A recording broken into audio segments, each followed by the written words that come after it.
welcome fellow fans of Clash Royale one and all, another episode of Galadon Gaming, more Clash Royale action, and today I'm talking about the free-to-play conspiracy. I mean curse. I'm not a big one for conspiracy theories, but come on! Welcome to 10 minutes of me complaining about not getting a legendary card. No, I'm kidding. We've got some good gameplay here. I'm using the level 7 Galadon gem account. I'm about 2/3 of the way to level 8 right now, so almost ready to unlock tournaments with this account, which is exciting because I want to run more tournaments at one time, as many as I possibly can. So we're almost there here, but not spending gems to do it. And for some reason, not getting legendary cards either. Now I'm well above 2,000 trophies. In fact, I'm right around 2,200, an all-time trophy high right now, taking down these level 9 players. And so I'm not sure why I haven't seen this legendary chest that I keep on seeing on Twitter like dozens of times a day. The epic chest, or just a legendary card out of a free chest. I would be more than happy to receive one of those. Crown chest, silver chest, you name it. But it's just not happening, and the interesting part is Galamom has never received one either. Now her account, she has something like 4,400 wins. She has more wins on her free-to-play account than I have on all of mine. Now, some players have put together this conspiracy theory of if you never spend money on your account, then Supercell makes sure that you never receive a legendary card. You've got to spend at least some money in order to unlock some sort of secret algorithm that enables you to receive a legendary card. Well, I can debunk that right here and right now, and the reason I can is because this account did actually buy gems. For a glitch video that I was working on that at some point I hope to put out, I bought 500 gems on this account because it looked like I was going to be able to create tournaments. Before the last update, you could scroll halfway onto the tournament screen, click on create tournament, and go through the process of making a tournament, but I didn't have the gems, so I spent a couple bucks, bought 500 gems, tried to do it, and it failed. So I still have those extra 500 gems on this account, even though I call it Galadon Gem. Obviously not going to use those gems to level up troops or to buy gold. Those will only be to create tournaments once I reach level 8. So technically, if you want to really go down that road, this isn't a free-to-play account. I've spent money on the game, still hasn't gotten a legendary card, no sight of it, and believe me, I open a lot of chests. I log on and make sure I'm opening all my free chests, keep my chest slots open. Every day I am on here grabbing the crowns for the crown chest, usually doing it while I'm live streaming on Mob Crush, and letting you guys join in on the fun and the frustration of facing all of these level 8, 9, 10 players as a level 7. But every now and then, things work out okay, and I take down most of the level 8s, maybe about 40% of the level 9s, and I think maybe I've beaten one level 10 once. And it's funny because in one of my recent live streams, somebody asked me a question, said, Galadon, what's your favorite, or what is the conspiracy theory that you believe in the most? And I'm like, I'm not really a conspiracy theorist kind of guy. I couldn't really think of anything like, faked moon landing or JFK's assassination, anything like that that I thought for sure was a conspiracy, other than maybe something that Peter $17 was up to. But besides that, don't really believe in that. And so this whole conspiracy against free-to-play players, they can't get legendary cards, I definitely don't see that. As you guys saw in a previous episode, I showed all sorts of screenshots of these players getting free-to-play legendary cards. And right here, another win over a level 9. A matter of patience with this deck, just waiting for that counter push. And I gotta tell you though, people also ask me in the live streams, what's your favorite card?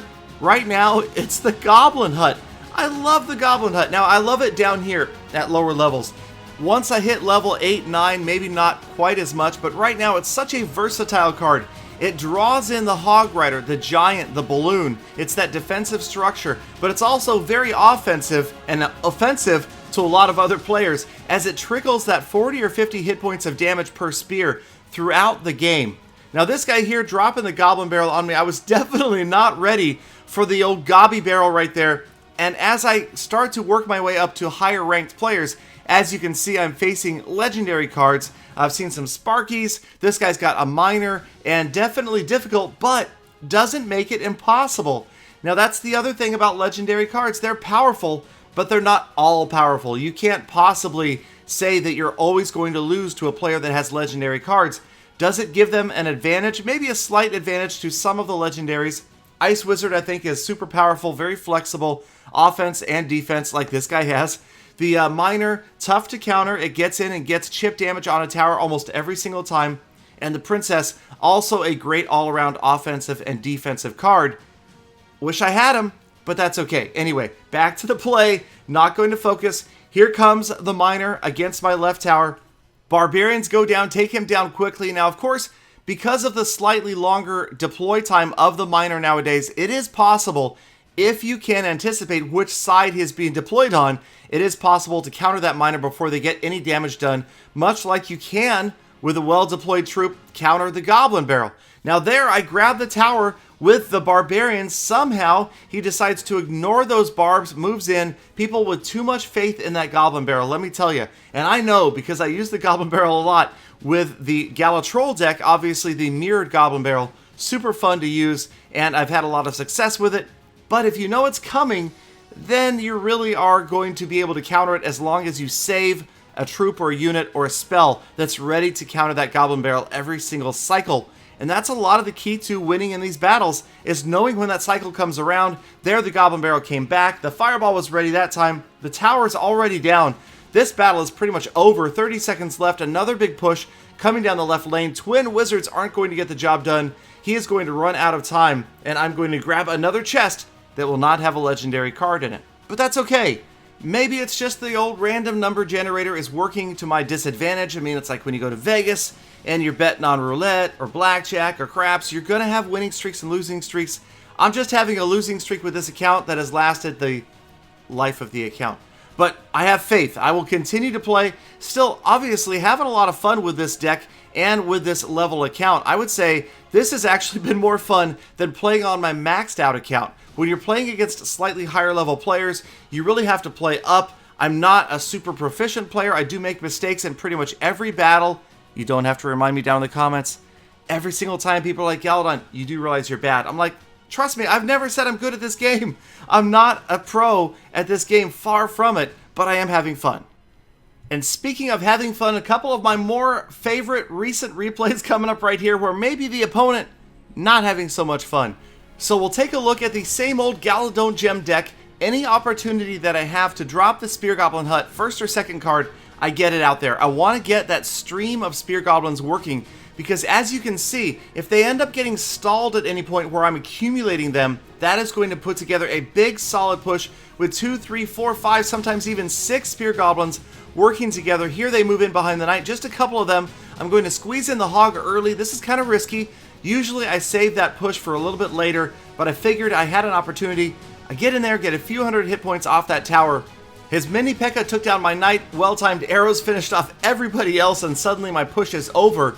But again, going up against a higher level player, it's just a matter of trying to chip away at bits and pieces. Now this guy has the rocket, and it turns out it's one of those guys who likes to save that rocket for the coup de grace, for that last big hit to take down a tower when things are really close at the end of the battle. You'll notice he's not using it earlier here, and that's one of the reasons I hate the rocket, simply because if you use it like this guy is, it binds up a space in your hand, and otherwise it's just a tough card to get really good value with, because it's very, very rare that you're going to be able to target units and a structure at the same time. Every now and then, of course, you could get, say, an elixir collector or a hut and the tower. Even then, though, it's tough to give up that 6 elixir in the middle of a battle without it being a troop on the playing field, something that could be either offensive or defensive. Here we go again, big push right here. Fire Spirits, Hog Rider, get that tower down. Spear Goblins are going to help take out the minions, and suddenly things are looking really good.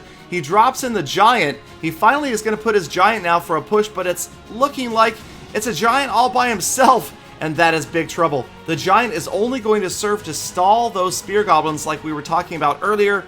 Barbarians in front, big group of Spear Goblins in the back. The Valkyrie, the Witch both go down. Now we've got this giant push moving towards the King's Tower, and I'm like, what the heck? Throw in another Hog Rider. Here comes the Minion Horde. They go down almost instantaneously, and Fireball, we know what's about to happen here. Shooting for the 3 crowns, speeding up that crown chest progress. And there it is, 3 crowning a level 9 player. Alright, and what's the only thing that feels better than a 3 crown win against a higher level player? That same win, but when the player rage quits. That's what we are going to see here. Now, hey, I'm not talking down to anybody who rage quits. God knows I do it myself. But of course, the reason I do it is because I realize how good it feels to make a player rage quit. So I do it because I want to make other people feel better. That's the only reason. For sure. Anyway, so back to the battle. You'll be able to see here that it's just going to become overwhelming for this guy early on. It kind of worked out well that every single drop I had an answer. Like right here, you've got the Valkyrie, the Witch, and the Bomber. And there goes the triple duty booty. That's right, Galadon 2016. Double duty or triple duty booty. When you drop that Valkyrie down, she spins and takes out multiple units. That is big value, and that's what this deck is about. The Fire Spirits are the same way. Positive elixir trades like that, you guys hear it all the time. But a couple of those and you'll be able to put a huge counter push together. And the Valkyrie is one of the absolute anchor cards of my deck. She gives me that opportunity by taking down 2 or 3 cards at once, and then I can use the other cards for the big counter push. Now, I lost my hut, but I've got another one up almost immediately. So much damage off that left tower already that things are looking good. And usually in these 7 versus 9 battles, after about the first 60 seconds, I can tell if I'm up against somebody who's going to crush me or if I have a shot. Once again, it's the Valkyrie with double duty booty taking down the Witch and the Bomber. And there she goes, moving on to the tower. She's also semi-tanking for the Spear Goblins who are in behind. She gets a shot off on the tower herself. And that left tower is just about to go down. Just a matter of time now. I've got the Hog Rider and getting a little bit of confidence. And wait, and there it is. Alright, so it wasn't recorded live, so the rage quit happens right about here. Obviously, the guy's gone full elixir. He's done. He realizes that every single turn I had an answer. And, you know, if you've got a specific strategy that you're trying and somebody stomps you, just stuffs your push every single time, sooner or later you know that unless you can adjust your strategy on the fly, which I'm not saying I'm a master of, you're definitely going to get owned. Right here, I realized by this point, after sending the Hog down the right lane, he was gone, and so was his King's Tower. That's the 3 crown win, and another crown chest opened, void of any legendary cards. So the curse, the conspiracy continues, but I know you guys are getting them. Let me know down below in the comments. Thank you guys as always. Please do join a live stream soon. Free gift cards, free 1,000-player tournaments, and more free-to-play action. Love you guys. Thank you so much for being part of the hashtag Galafan. I appreciate every moment that you guys spend with me. I hope I made it worth your while. And of course, as always, I hope to see you all back here again tomorrow for more full attacks.